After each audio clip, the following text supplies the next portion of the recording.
안녕하세요. 코인크래프트입니다. 2026년 1월 첫째 주 뉴스레터를 시작하게 되었습니다. 2026년 새해 처음 이야기하게 된 뉴스레터인데요. 다행히 2026년 첫 해에 시작이 나쁘지 않아서 많은 분들께서 안도의 한숨을 쉬고 계실 텐데요.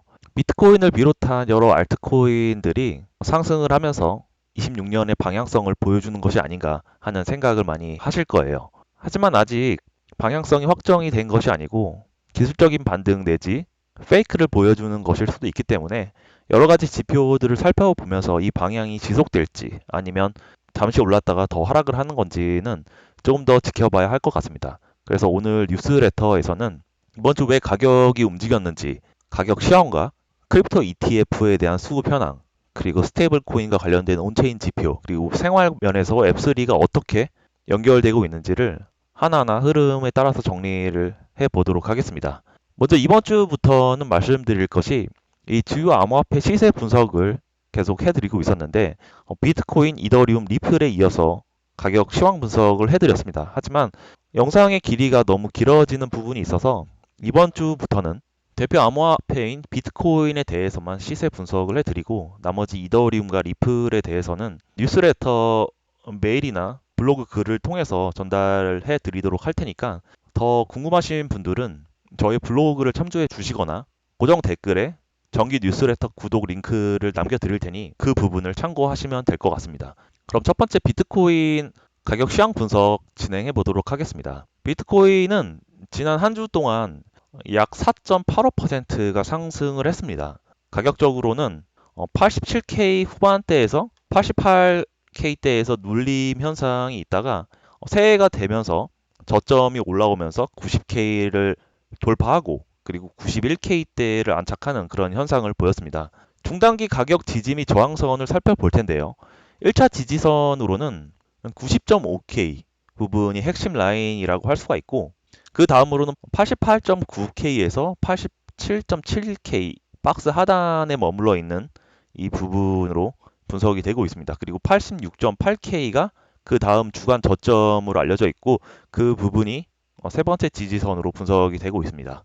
저항선으로는 91.7K에서 92K 주간 상단으로 알려져 있죠. 그리고 그 다음으로 93.1K에서 93.2K 다음 관문으로 알려져 있는데 이미 그 부분까지 다 돌파해서 안착을 할지 아니면 다시 윗꼬리를 달고 내려올지는 조금 더 지켜봐야 할 것 같습니다. 향후 시나리오로 봤을 때는 90.5K가 방어가 되고 현재 93.2K에서 왔다 갔다 하고 있는데 93.2K가 돌파하고 안착이 된다면 상단 레벨업을 하게 될 시나리오가 점쳐지고 있고 그 다음 박스권에서는 처음으로 말씀드렸던 90.5K는 지키되 93K대를 돌파하는 것이 실패한다면 90.5K에서 93K를 횡보하는 시나리오로 분석이 되고 있습니다. 그리고 되돌림 시나리오로서는 90.5K를 이탈을 했을 때 현재로서는 가능성이 낮아 보이긴 하지만 항상 모든 가능성을 염두에 둬야 하기 때문에 90.5K가 이탈했을 때 88K대를 재시험하고 만약에 이 부분마저 돌파가 된다면 86.8K까지 재확인할 수 있는 시나리오가 그려지고 있습니다. 이더리움과 리플 가격 분석은 말씀드렸던 것처럼 저희 블로그를 참조하시거나 정기 뉴스레터 구독 링크를 참고하시면 많은 도움이 될 것 같습니다. 그 다음으로는 주요 크립토 ETF 수급 현황 분석을 해보도록 하겠습니다. 먼저 비트코인 현물 ETF인데요. 마지막 거래일로 봤을 때 순유입이 총 471 밀리언 달러가 유입이 됐고 총 자산으로는 현재 116.95 빌리언 달러로 암호화폐의 왕자 자리를 지켜주고 있는 모습입니다. 차트 흐름만 놓고 봤을 때는 최근 구간, 즉 11월에서 12월쯤에 굉장히 많은 빨간 막대, 즉 유출이 있었지만 길게 이렇게 이어진 다음에 이번 주에 의미 있는 초록색 막대, 즉 자금의 유입이 이루어진 거죠. 하지만 이건 상승 확정이라기보다는 기관 수급이 계속 던지는 구간에서 일단 다시 담아보는 구간으로 바뀐 첫 신호에 가깝다고 할 수가 있습니다. 무엇보다 중요한 것은 하루짜리 유입이 아니라 이 유입이 어느 정도로 연속성을 보이느냐가 중요할 것 같고 만약 이번 주에도 2에서 3일 정도 이상의 플러스가 이어진다면 가격 하방을 받치는 구조적 수급으로 해석이 가능할 것으로 보고 있습니다. 하지만 반대로 하루 반짝이고 다시 유출로 돌아가게 된다면 리밸런싱이나 단기 트레이딩 자금일 가능성이 있기 때문에 이러한 점은 지속적으로 살펴봐야 할 것 같습니다.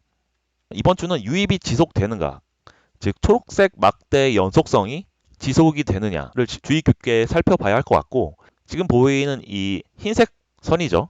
꺾여서 다시 우상향하는지 구조적인 추세 전환을 확인해야 할 것 같습니다. 그 다음은 이더리움 ETF 살펴보도록 하겠습니다. 마지막 거래일 순유입으로 봤을 때는 174.43 밀리언 달러가 유입이 됐고 총 자산 규모로는 19 빌리언 달러로 분석이 되고 있습니다. 이더리움은 비트코인보다는 절대적인 금액은 작지만 총 보관액을 기준으로 봤을 때는 유입 강도가 비트코인에 비해서 2배 이상이고, 기관 입장에서는 이더리움을 더 공격적으로 늘렸다라는 것이 이번 차트의 핵심이라고 할 수가 있습니다. 이 패턴이 의미가 있는 이유는 단 한 가지입니다. 시장 리스크 선호가 비트코인에서 이더리움까지 확장이 되는지를 가늠하는 바로미터가 되기 때문인데요.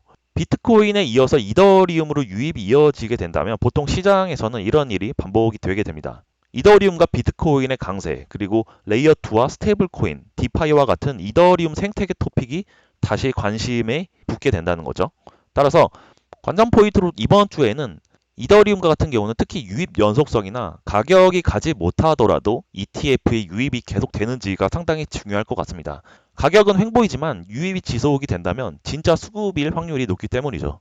자, 마지막으로 리플 현물 ETF를 살펴보도록 하겠습니다. 마지막 거래일로 봤을 때 순유입은 13.59 밀리언 달러, 그리고 총 순자산액은 1.37 빌리언 달러로 알려지고 있습니다. XRP 같은 경우는 절대적으로 유입액은 크진 않지만 아직 총 순자산 금액이 작기 때문에 상대적인 강도로 봤을 때는 오히려 꽤 센 편이라고 할 수가 있죠. 그리고 이번 주에 리플의 가격이 많이 상승을 하고 있는데 전반적으로 기관과 투자자의 자산 축적 국면으로 들어섰다고 본격적으로 이야기를 할 수가 있습니다.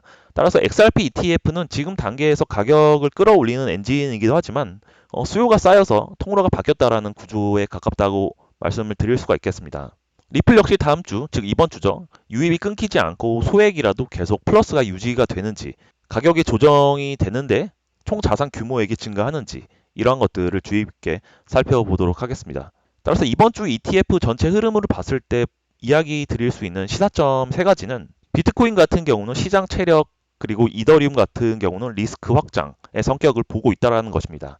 그리고 이번 주는 이더리움과 XRP가 총 자산의 규모 대비 유입액이 비트코인에 비해서 높다라는 것이고, 위험 자산의 선호 현상이 조금씩 넓어지고 있다.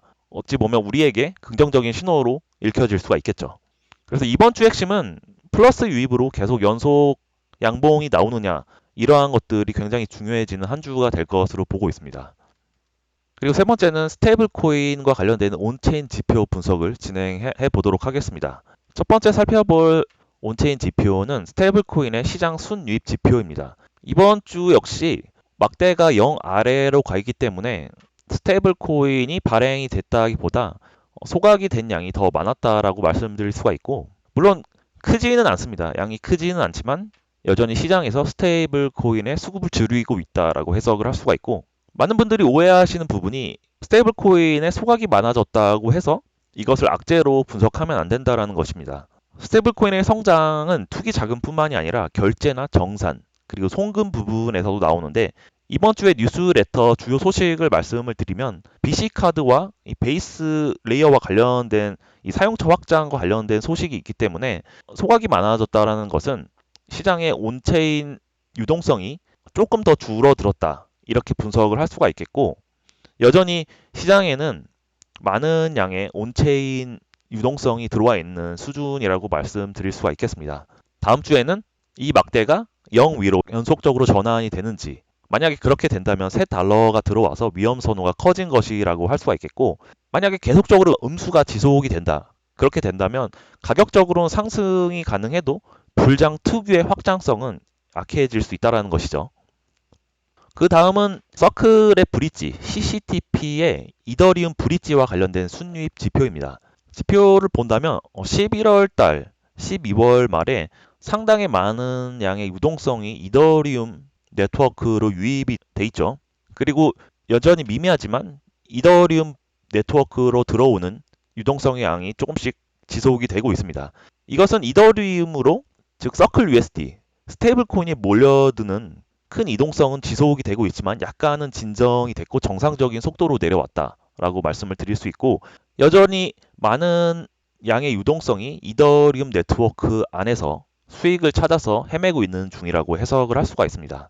만약에 이 숫자가 다시 플러스로 계속 튄다면 이더리움이나 이더리움 레이어 2의 실사용이나 여러 온체인 기회가 확장되고 있다는 신호로 받아들일 수가 있고 만약에 마이너스로 전환이 된다면 이더리움 네트워크에서 다른 체인으로 유동성이 이동이 되고 있다는 신호로 받아들이면 될 것 같습니다. 마지막으로 가장 중요한 지표죠. 중앙화 거래소 스테이블 코인의 순유입 지표를 살펴보도록 하겠습니다. 지난주에 이어서 이번 주도 중앙화 거래소로 순유입보다 순유출이 더 많았다라는 거죠.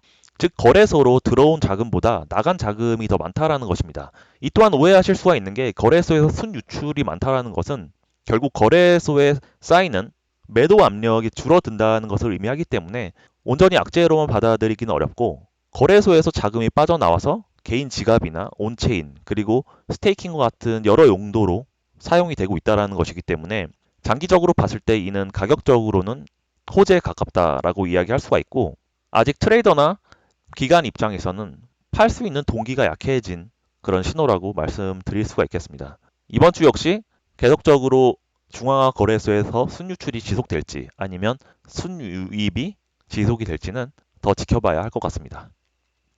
이제 마지막으로 웹3와 관련된 주요 동향과 뉴스를 살펴보도록 하겠습니다. 이전에는 여러 가지 뉴스를 많이 설명을 드렸었는데 뉴스가 많아지면 오히려 영상만 길어지고 흐름이 끊기는 일이 있어서 가장 중요한 세 가지, 네 가지 정도의 소식만 고정해서 앞으로 말씀을 드릴 수 있도록 하겠습니다. 첫 번째는 투자자 입장에서 굉장히 안 좋은 뉴스가 하나 나왔는데 이 글로벌 규제 트렌드죠. 암호화폐의 세금 회피 단속에 대한 프레임이 소문에서 시행 단계로 들어섰다라는 이야기입니다. 대한민국도 2027년부터 공식적인 세금 개편안이 진행이 될 것으로 알려져 있죠. 그리고 다른 국가에서는 이제 선진국을 중심으로 암호화폐에 대한 구매나 판매 이력 등을 공유하기로 합의가 된 상태입니다. 그와 관련해서 이제 단속적인 강화보다 더 본질적인 변화가 시작됐다고 할 수가 있고 암호화폐를 거래하든지 보관하든지 이런 이동하는 기록이 제도권 보호 체계로 편입되는 흐름이 들어섰다라는 거죠.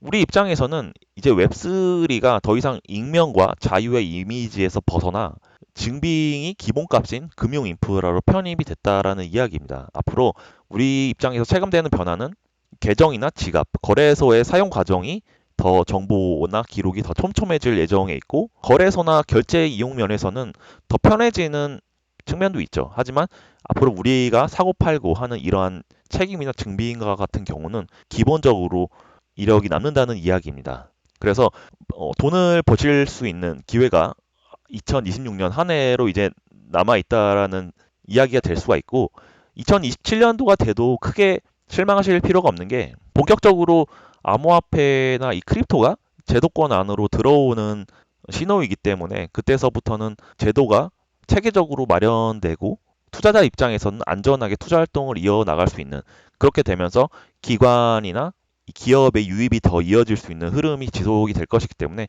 그런 점은 균형 있게 생각을 하시면 좋을 것 같습니다. 그리고 한국에 있는 가맹점에서 이 BC카드와 이 코인베이스의 레이어 2죠. 베이스가 함께 서클로 결제하는 파일럿을 진행했다라는 이야기입니다. 한국의 가맹점과 결제망에서 이 BC카드가 이 베이스 체인 기반으로 월렛과 서클 USD 스테이블 코인을 사용하는 흐름이 도입이 됐습니다. 따라서 이 핵심은 코인으로 결제한다라는 것이 아니라 이 결제 백엔드 단에서 스테이블 코인이 도입이 되고 있다라는 신호일 수 있고 MOU 각서이긴 하지만 이 MOU가 중요한 것은 법적으로 구속력은 없지만 암호화폐를 법적으로 금지시키고 범죄화했던 우리나라에서 이러한 MOU가 체결됐다라는 것은 굉장히 긍정적인 신호라고 할 수가 있죠. 따라서 이 한국의 이 원화 스테이블 코인과 이 디지털 자산 정책이 하루빨리 마련됐으면 하는 마음이고, 이제 웹3가 우리 생활에 들어오는 것이 머지 않았다는 그런 신호라고 할 수가 있습니다. 그리고 세 번째 기사는 암호화폐 지갑, 웹3 지갑과 관련된 기사가 나왔습니다. 우리가 흔히 메타마스크나 트러스트 월렛과 같은 암호화폐를 보관하고 송신하는 이 프로그램을 지갑이라고 표현을 하는데, 지갑이라고 해서 단순히 코인을 보관하는 앱으로 오해하시면 안 되고, 앞으로 이 웹3의 관문이 될 것이기 때문에 웹3 크립토계에서 앞으로 지갑은 슈퍼앱이 될 가능성이 굉장히 높아 보입니다. 일반 사람이 블록체인으로 들어오기 위해서는 반드시 지갑을 거쳐야 하기 때문에 앞으로는 카카오톡이나 네이버와 같은 플랫폼의 역할을 이 지갑이 하게 된다는 거죠. 그리고 돈을 송금하거나 보관하는 것을 넘어서 결제나 콘텐츠 그리고 수익화, 우리의 모든 생활 영역이 온체인 영역으로 들어오기 때문에 그때서부터 지갑은 단순한 도구가 아니라 우리의 계정과 권한이 될 수 있다는 거죠. 하지만 아직까지는 메타마스크를 써보신 분들은 느끼시겠지만 여전히 사용성이 부족하고 IT와 관련이 없으신 분들은 사용에 많은 어려움을 느끼고 계세요. 많은 업계와 산업에서 이와 관련된 개발을 진행을 하고 있기 때문에 앞으로 더 어떤 형태의 지갑이 나올지 기대가 되고, 또 너무 편해진다면 이 리스크도 커지기 때문에 이와 관련된 제도권의 뒷받침 또한 이루어져야 할 것으로 생각을 하고 있습니다. 그래서 이번 주 뉴스레터를 마치게 되었었는데 빨리 한다고 했는데 여전히 긴 것 같습니다. 다음 주부터는 더 핵심과 요점만 간단히 해서 여러분들께 의미 있는 크립토와 웹3 관련 뉴스레터를 전달해 드리도록 하겠습니다. 이번 주는 크게 두 가지가 동시가 됐습니다. 이 가격은 완만한 회복이 되고 있지만 아직까지 상방으로 돌아선 것은 아니다. 이번 주에 ETF와 이 스테이블 코인 관련된 지표를 살펴봐야 할 것 같고, 이 구조적인 면에서는 이 제도권이 더 빠르게 움직이고 있다는 것, 세금이나 결제 그리고 지갑의 생활화가 가속화되고 있다는 것입니다. 이번 주의 가격은 여전히 흔들릴 수가 있지만 이 웹3로의 흐름은 되돌리기 어렵다는 것이죠. 결국 질문은 하나로 모이게 되는데, 앞으로 나의 자산과 나의 권한은 어떤 구조에서 움직이게 될까라는 것을 생각해 보는 한 주였던 것 같습니다. 그래서 2026년 첫 주 뉴스레터를 마치게 됐고, 앞으로도 더 의미 있는 정보와 소식을 전달해 드릴 수 있도록 하겠습니다. 코인크래프트였습니다. 감사합니다.